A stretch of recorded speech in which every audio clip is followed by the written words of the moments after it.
Didn't see you there.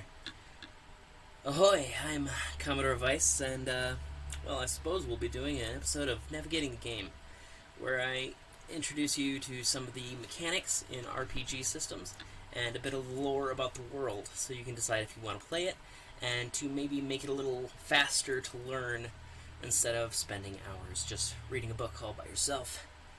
So, in this episode, I hope to be getting into the odds and ends of the 7th Sea 2nd Edition system.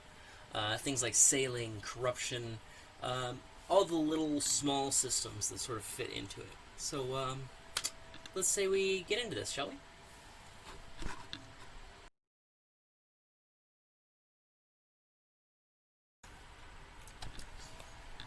Alright, so the first system we'll be covering in this odds and ends video is going to be corruption. Now, corruption is something in the game that is very much a signifier of how much this game focuses on being the noble, just heroes. Corruption is something that happens when you do an evil act. Now, the book will say that an evil act is when a hero tortures somebody, or if a hero willingly lets somebody die and doesn't try to act to save them if it doesn't have any risk to themselves. Which, I mean, are pretty good definitions of evil. However, I feel like it's a good idea to discuss with your group what you would like to put under that sort of dome of evil. How corruption works is you basically have from 1 to 10 points of corruption. Your first evil act will earn you 1 point of corruption. Your second evil act will earn you 2 points of corruption, for a total of 3. Your third evil act will earn you 3 points of corruption, for a total of 6, and then your fourth will earn you 4 points of corruption, for a total of 10. Now, every time you earn points of corruption, the GM is going to roll one of those d10. If that d10 comes up with a number that is equal to or below the number of corruption points you have, that hero officially becomes a villain under the GM's control. Now, basically how that is, for example, say a character does a blatantly evil act, and the GM should always warn the player that they're doing something that's going to earn them corruption points. They should never just be like, oh, you did this, you earn a corruption point. It should always be, okay, if you do that, you are going to get corruption. Just so they know ahead of time so they can curtail it and they're not caught off guard. But if a hero does a blatantly evil act, their first one, they earn 1 corruption point. The GM is going to roll that d10, and if it comes up 2 or higher, nothing happens. Say they do their second evil act. Now they have 3 corruption points. The GM is going to roll that d10 again. If it comes up 4 or higher, nothing happens. But if it comes up 3 or less, that hero officially becomes a villain under the GM's control. Which means the player is either going to have to roll up another character to come in later, or the group is going to have to try and find a way to redeem that hero, which is always a possibility. Speaking of redemption, if a character has corruption points and has not yet become a villain, they can do what is called a redemption arc. Now, basically what this is going to be is it's going to replace their hero story. So they won't be doing their hero story, and in fact, they can't benefit from a hero story while they're doing a redemption arc.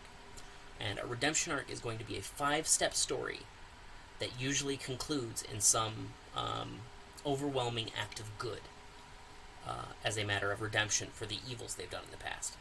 Now, once you complete that 5-step story, you only get rid of 1 corruption point. So it is a long road back when you start getting corruption. Just keep that in mind.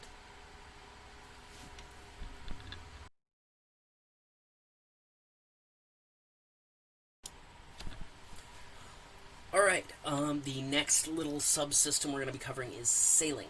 7th Sea is a game that lends itself perfectly to pirates and ship adventures, sailing the high seas, swashbuckling, and all that. So sailing is bound to come in at some point. Now, I'm not going to go over all of the different things in sailing I'm going to go over a basic overview of some of the system parts, so it's maybe a little easier to understand, and once again, you don't have to read through the entire book.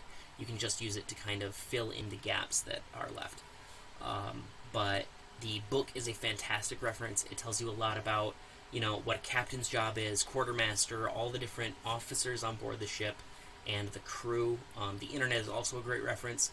Educate yourself on how pirates worked and all the different officer positions, because some of them are really interesting, and it gives you some interesting spaces to fill. But as far as the system goes, when a character gets a ship, there's basically two ways to do it. One way to get a ship is to save up and buy one, which we actually covered in character creation under wealth. They usually cost about 10 wealth that you have to save up over time. Or there is an advantage called Married to the Sea. And this Married to the Sea advantage actually gives your character a ship. So basically how that works is if you have the Married to the Sea advantage, you build a ship.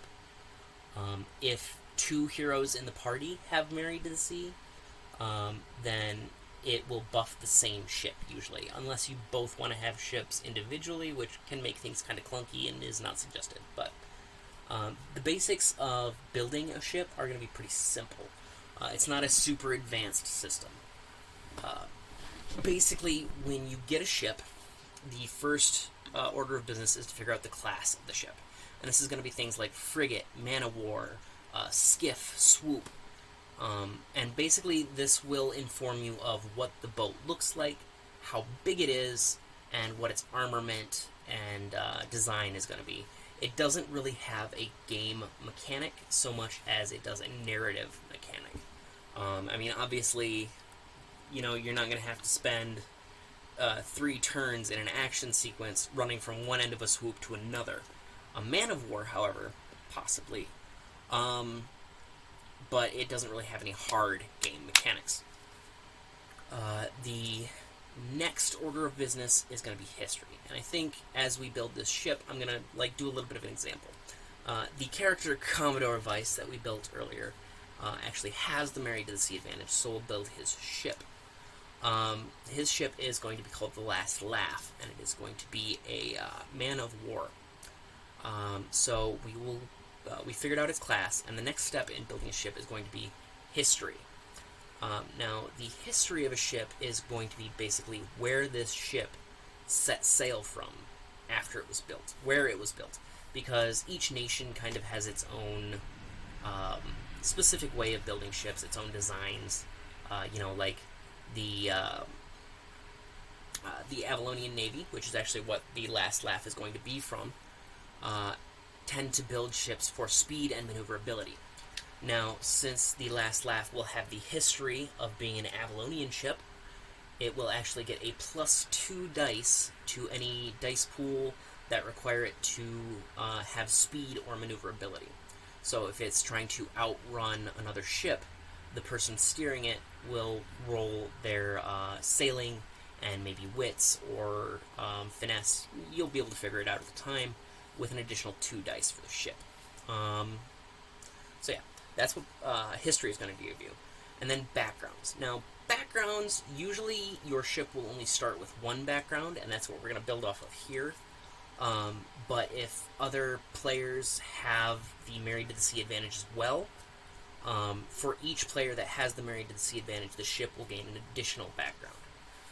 Now, what the background is basically important events that have happened to this ship in its past, that have kind of given it a story of its own. You can't take the same background twice, but you can take multiple backgrounds. And I think for the Last Laugh, since Argo Vice is a legacy captain, meaning his father and his father's father piloted the same ship as the captain, we're going to go ahead and give it Heroic Captain, seeing as his father was a pretty well-known pirate. Now, what this means with the Heroic Captain background is that by spending a hero point or a raise, anybody who's on board the ship's crew, like in a Risk or in a risk or in an action sequence, you would spend a raise, but outside of any sort of risk or raise situation, you would spend a hero point to get this advantage. But basically, anybody who's a member of that crew can spend a raise or a hero point to get a more favorable opinion from a salty sea dog or somebody who could have possibly run across the heroic captain. So let's say Argo goes to port at one point, and he's talking to the port official, and the port official's just giving him all this rough, he's not having any of his smooth talking. Playing Argo, I could spend a hero point and be like, that dock official ran across Argo's father and had a really good experience with the man, and so will look on me favorably. Now, that's basically how that background would work. The next step is going to be adventures. Now, adventures aren't something you get when you make the ship. No ship should start with adventures. But what adventures are if you play video games, it's a lot like an achievement system. The first time your ship does something, it will get a bonus. There are some in the book listed, like one, for example, is going to be called a Jenny in every port, which means if during play the ship makes port in one city in at least all of the countries in Thay, the crew can spend a hero point or a raise to have a contact in that city, essentially. But yeah, it's very much like a achievement system. So you won't start with these, but it would be a good idea to look out for these, like opportunities to get these achievements so your ship can have additional abilities. After adventures, we're going to go into details. Now, the details are basically just mechanical things about the ship.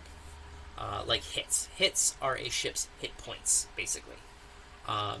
You can take 5 hits before you take a critical hit, and then each ship can only take 4 critical hits. So it's a lot like a hero's life system. When you get to 4 critical hits, the ship is crippled. And what this means is it cannot move, it cannot fire, it is crippled in the water, it is a lame duck, ready to be boarded or sunk.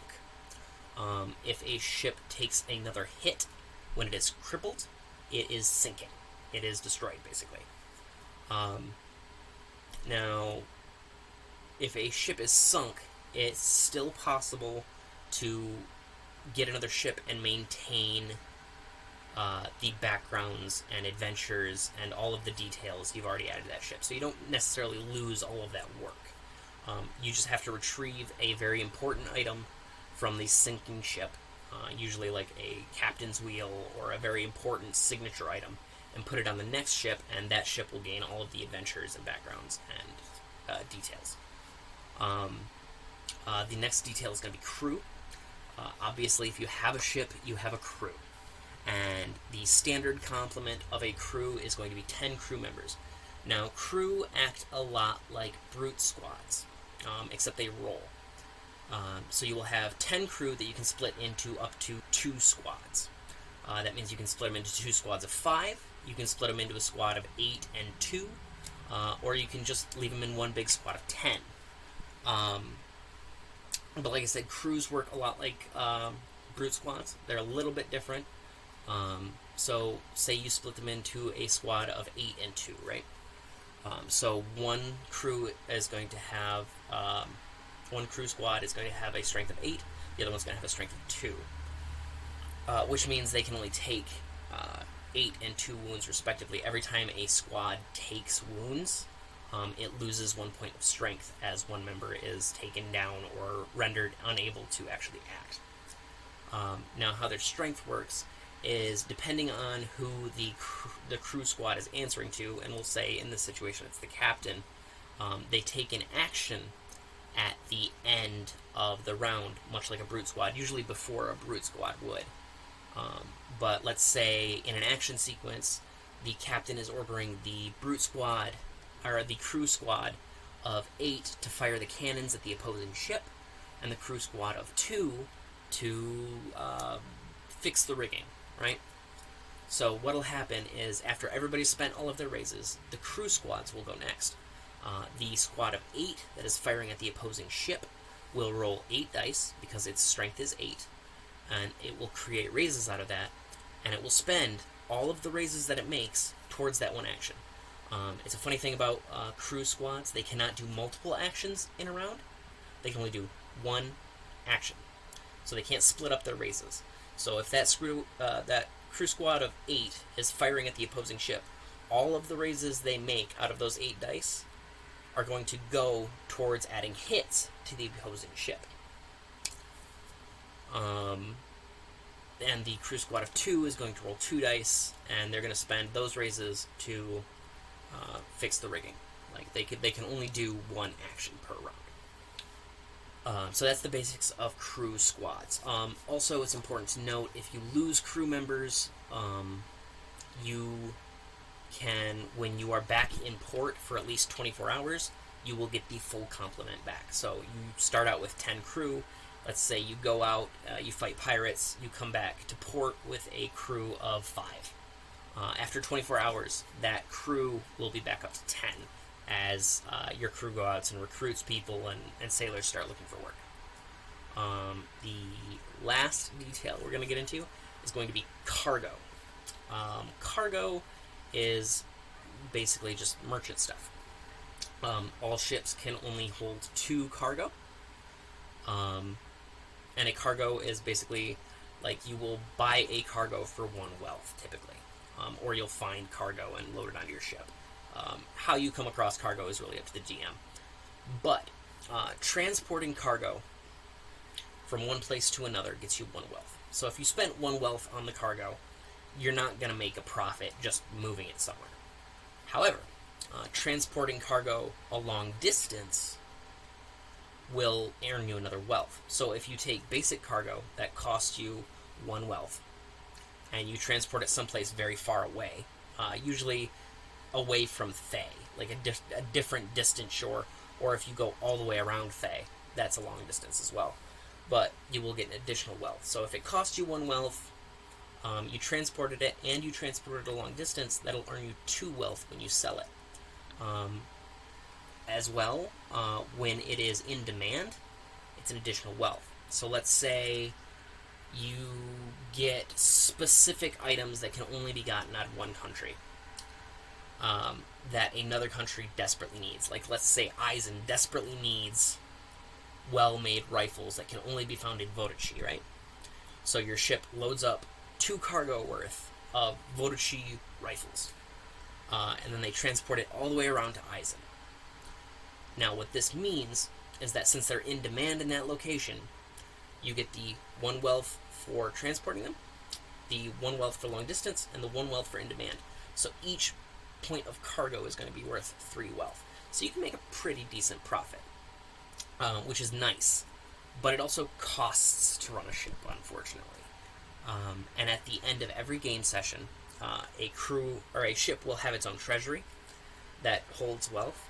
At the end of every game session, you will lose half of that treasury to fixing the ship, paying out your crew, stuff like that. It's an unfortunate necessity. But if you choose not to pay your crew, or if there is no money in the treasury, your crew becomes mutinous for a session. What this means is any roll required from the crew or on the ship is going to be at a -2 dice penalty. If they get paid at the end of the session, then they are not going to be mutinous anymore. However, if they don't get paid again, they mutiny, and you officially have no crew until you can pay for one. So it's usually good to keep an eye on how much wealth you have.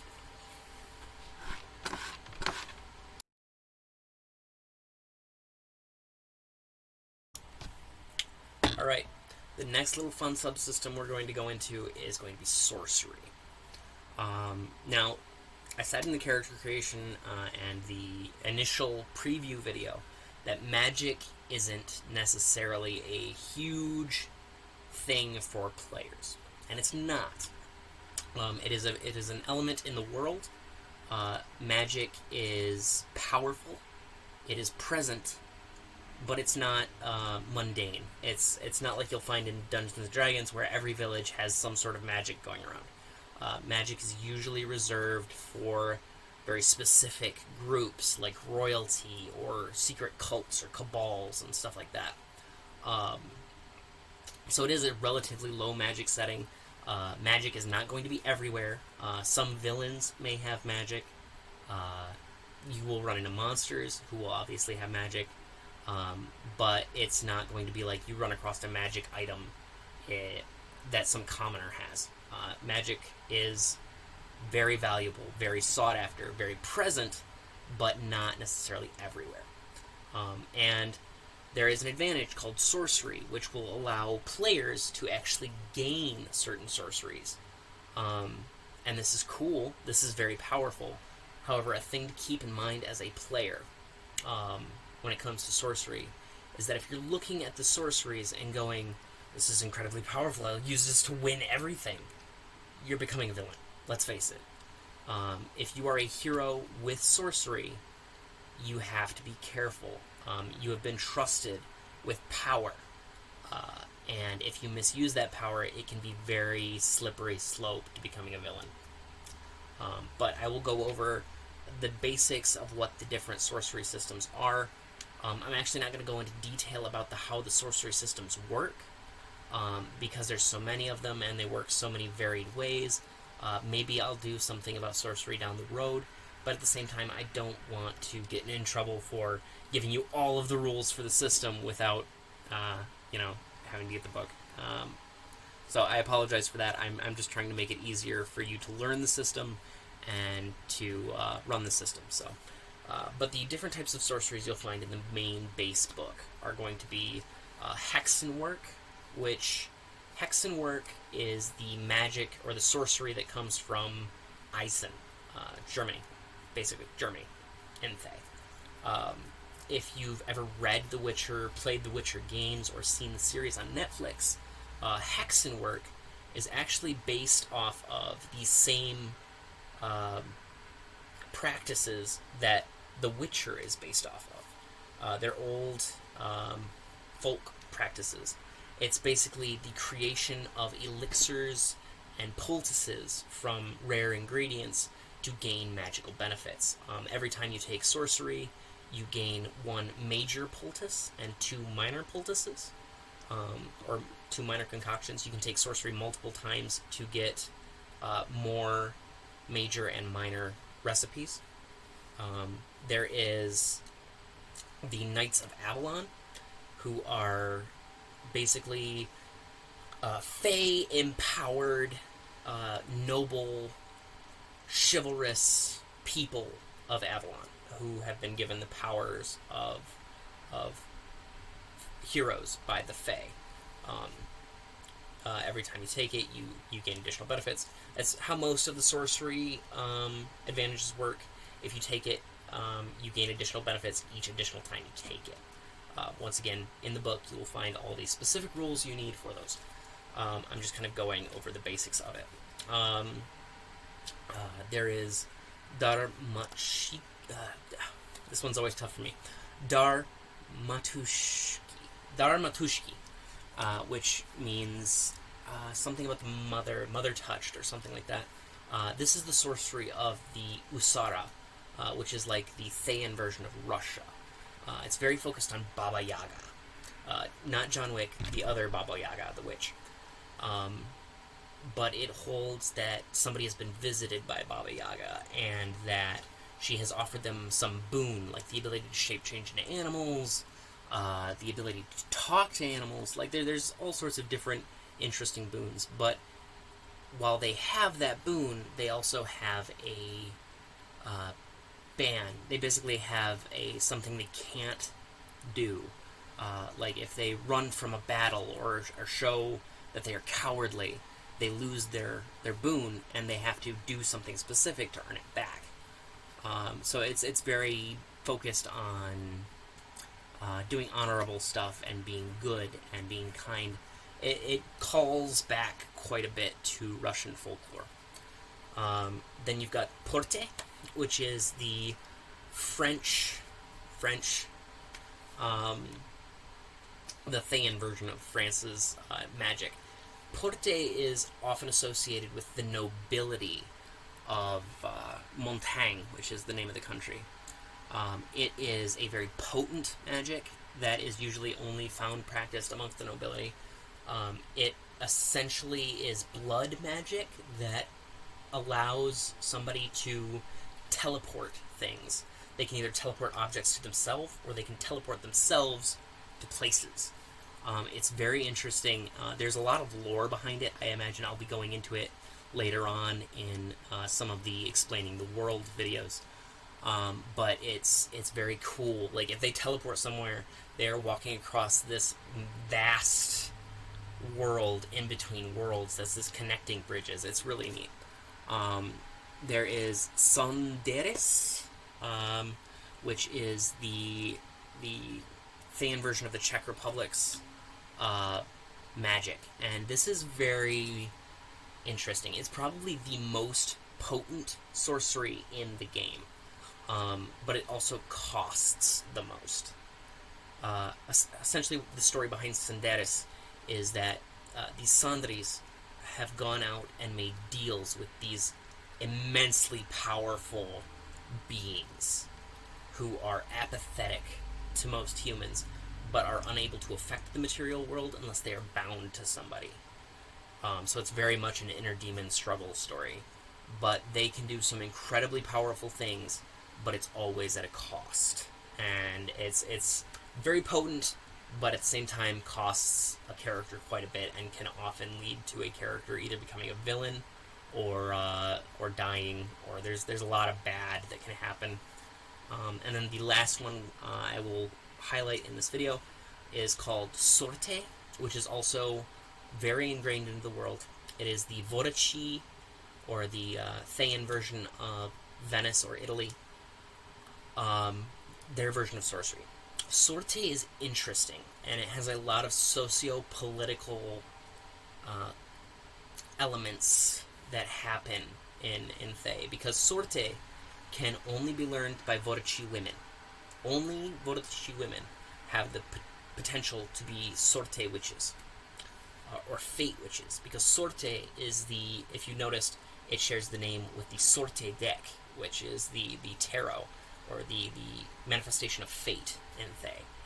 That's because Sorte is the manipulation of the strings of fate itself. Also very potent. The thing that makes Sorte very interesting, once again, only women can learn it, and this has led to some very interesting political situations in Vorici. The men of Vorici do not allow Sorte witches, or even most Vorici women, to read or learn to read.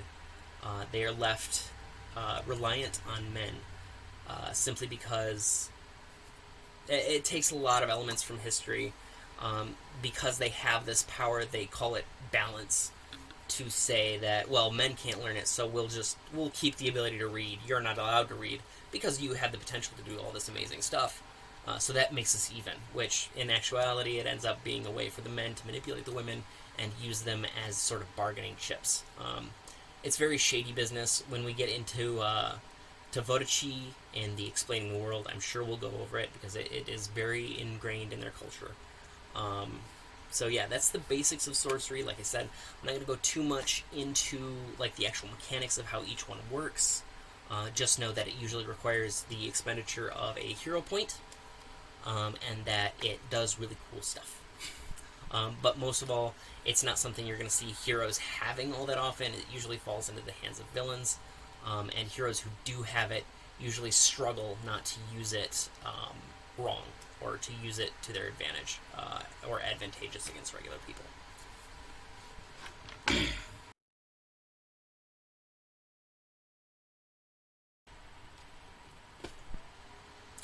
Alright, so we're going to go into Dueling. Now, Dueling is it is probably going to be the most important subsystem we will cover in this video when it comes to pretty much every game of 7th Sea.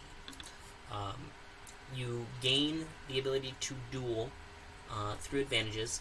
There are some that only give you a couple maneuvers, but if you take Dueling School or another one that gives you a dueling style, basically what this advantage does is it makes you a duelist. It allows you to perform certain maneuvers that make you very effective in combat. I would argue that a duelist is more effective than most other people, no matter the amount of advantages they have towards a specific fighting style. They're more potent than most other people fighting. Period. At least when it comes to straight up fighting with swords. So basically, how dueling works is when you get the advantage that gives you proper schooling for being a duelist, and we'll go over like dueling guild and stuff like that in the Explaining the World, because there's an intense culture around the dueling schools. But how it mechanically works is when you get the duelist advantage, you learn several maneuvers, and these maneuvers are slash, parry, feint, lunge, bash, and riposte. Now, each of these maneuvers, when done in an action sequence and a fight, only require the expenditure of one raise. Now, this is why duelists are extraordinarily potent, because here's what each of these maneuvers does. The slash maneuver, which, remember, only requires one raise to take this action, does a number of wounds equal to your weaponry. So if you have a weaponry of 3, you're dealing 3 wounds for the cost of 1 raise. Now, you can't spend multiple raises to add damage to slash. So if you're doing your action, that is your action for that turn in the round, and that is it. You deal those 3 wounds. But it's a really good economy for raises, because rather than spending 3 raises to do 3 wounds, you're just spending 1. Or if you've got a weaponry of 5, you're dealing 5 wounds, which is insane. So that's what slash does. Parry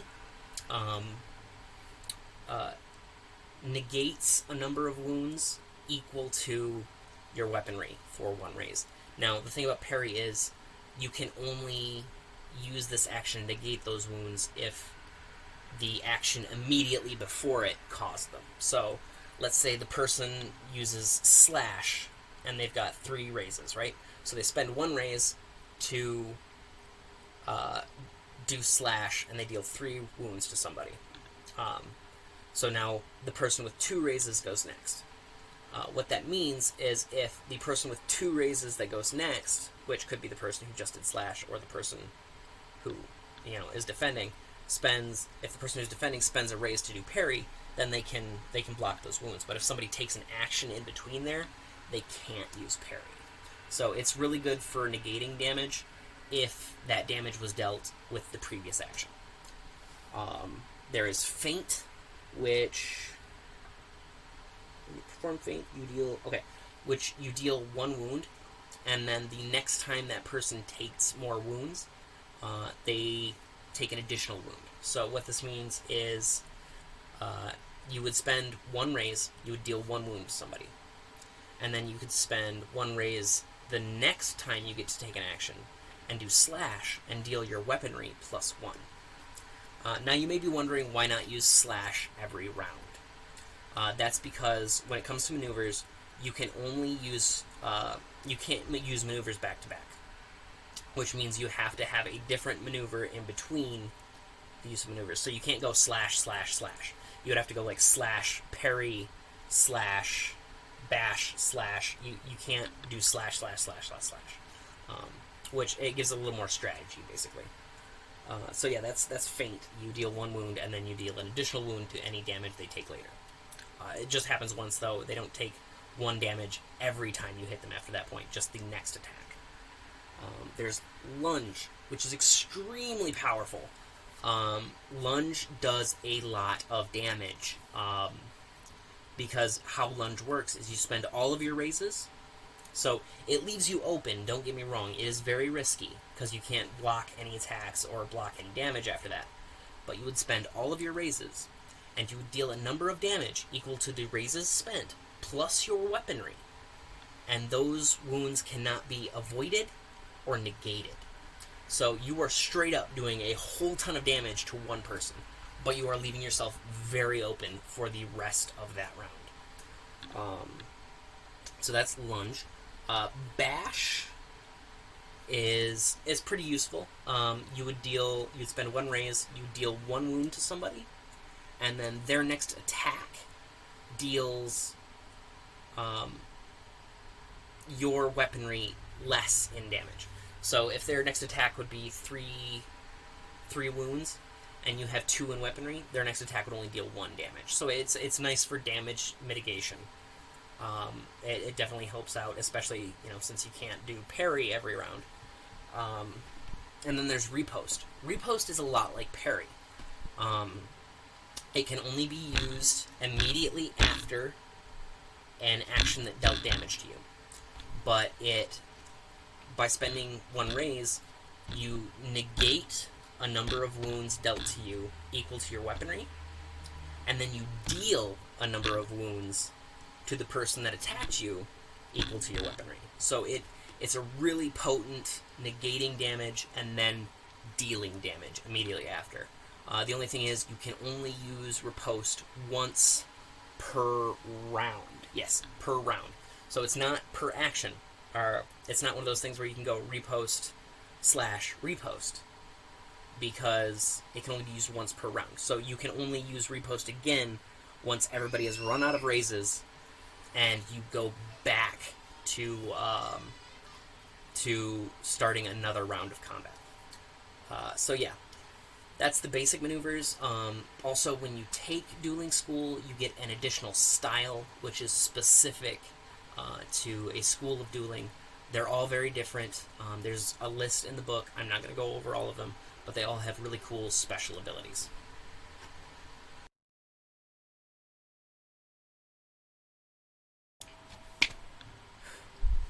Alright, this last portion of the video I'm just going to barely touch on, because Secret Societies is going to be basically its own video when it comes to exploring the world, because these secret societies are very ingrained into a lot of portions of the history of Fae. So I'm not even really going to go over what each secret society is. I just want to basically touch on the mechanics of belonging to a secret society. So when you are a member of a secret society, which is free to join, you just have to find somebody who is a member of that secret society, and then do them some favors, and the GM will decide you can join, and you are a part of that secret society. Now, how secret societies work is you trade in favor, basically. If you bring information to the secret society that there's very favorable, you'll get favor points.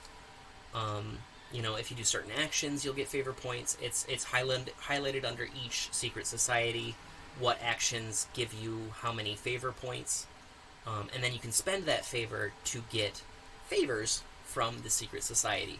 Once again, each secret society has its own specific favors that it will do.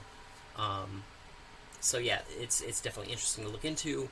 That's the basics of how the system works. It's very simple. It shouldn't be too hard to learn. But it will require you to look at what secret society somebody's a member of. Also, you can only be a member of one secret society at a time.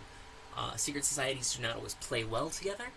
So being a member of multiple secret societies at the same time, they probably won't be happy about that. So yeah, that's the basis of how secret societies work.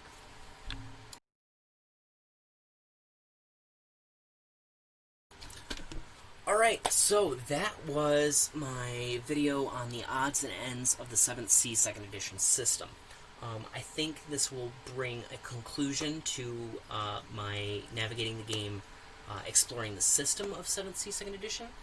The next episode is going to be the basic history of Fae, so if you're running the game or you're playing as a player, you can watch that video and you won't be sitting at the game table going, I have no idea how this world works. You will have a basic understanding of the history and a brief highlight of the culture of the world, so you know how your player might act, or at least what they know. so you can play off that information a little bit. So you're not just kind of like, I just dropped into this world, I have no idea what's going on. It'll give you a little bit of a primer. After that video, I'll be going into the individual nations, I'll be going into secret societies. So as a GM, if you're running in a particular nation, you'll be well advised on that nation and how it works, and you can and work that within your story. Or if you're a player, you will know a bit more about the background of where your character potentially came from, which can be helpful for playing the character.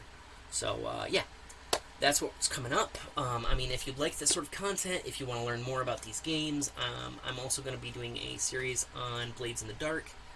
So if you want to learn more about 7th Sea, if you want to learn more about Blades in the Dark, or if you want to learn more about any other RPG I covered down the road, or just about tabletop RPGs in general, like and subscribe. It will greatly help the channel. I would appreciate it. Thank you very much. Down below, I'm going to have a link to 7th Sea the book at DriveThruRPG. It is an affiliate link, which means if you click on it and you buy anything within 15 days, I will get 5% of the proceeds. So I would really appreciate that too. It will help me upgrade some of my stuff. It will help me buy food. Yeah, so thank you very much, and I hope you join me for the rest of this journey.